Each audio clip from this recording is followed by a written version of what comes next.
കടൽ ഭയങ്കര റഫാണ്. കൂടാതെ ആം ഗാർഡ്സ് കൂടി ഉണ്ട് കപ്പൽ. അപകടം പിടിച്ച റൂട്ടിൽ കൂടിയിട്ടാണ് നമ്മളിപ്പോൾ പോയിക്കൊണ്ടിരിക്കുന്നത്. കൂടാതെ കടൽ കൊള്ളക്കാരുടെ ഒരു ശല്യം കൂടി ഉണ്ട്. ഹലോ ഫ്രണ്ട്സ്, നമ്മളിപ്പോൾ ഫിജറിൽ നിന്നും യമനിലോട്ട് പോയിക്കൊണ്ടിരിക്കുകയാണ്. ഭയങ്കര റഫാണ് കടലിപ്പം. കൂടാതെ കപ്പലിലിപ്പം ആം ഗാർഡ്സ് കൂടി ഉണ്ട്, തോക്കൊക്കെ ആയിട്ട് വന്നിട്ട്. അപ്പോൾ ഈ റെഡ് സീയിൽ കൂടിയിട്ടാണ് നമ്മൾ പാസ് ചെയ്ത് പോകുന്നത്. റെഡ് സീ നിങ്ങൾക്കറിയാലോ, ഇപ്പോൾ ന്യൂസിലൊക്കെ ഒരുപാട് അപകടങ്ങളൊക്കെ നടന്നുകൊണ്ടിരിക്കുന്ന, ആക്രമണങ്ങളൊക്കെ നടന്നുകൊണ്ടിരിക്കുന്ന, ഇസ്രായേൽ തമ്മിലുള്ള വാറും അതിൻ്റെ റിലേറ്റഡ് ആയിട്ടുള്ള അപകടം പിടിച്ച ഒരു റൂട്ടിൽ കൂടിയിട്ടാണ് നമ്മളിപ്പോൾ പോയിക്കൊണ്ടിരിക്കുന്നത്. കടൽ കൊള്ളക്കാരുടെ ഒരു ശല്യം കൂടി ഉണ്ട് അവിടെ ഉണ്ട്. പിന്നെ ഒരു അപകടമായിട്ടുള്ള ഒരു കടൽ കൂടിയാണ്. ഭയങ്കര റഫാണ് കടലിപ്പം.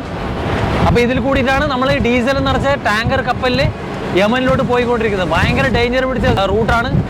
അപ്പോൾ ഇതിൽ കൂടിയിട്ടാണ് നമ്മൾ ഈ ഒരു റിസ്ക് എടുത്തിട്ട് പോയിക്കൊണ്ടിരിക്കുന്നത്. ഇതിനെ പറയുന്ന പേര് തന്നെ വാർ സോൺ എന്നാണ്. ഈ വാർ സോണിൽ കൂടിയിട്ടാണ് നമ്മൾ പോയിക്കൊണ്ടിരിക്കുന്നത്. കടലുണ്ടോ, ഭയങ്കര റഫാണ്. ഇപ്പം നിൽക്കാൻ പോലും പറ്റുന്നില്ല, അത്രയും റഫാണ്.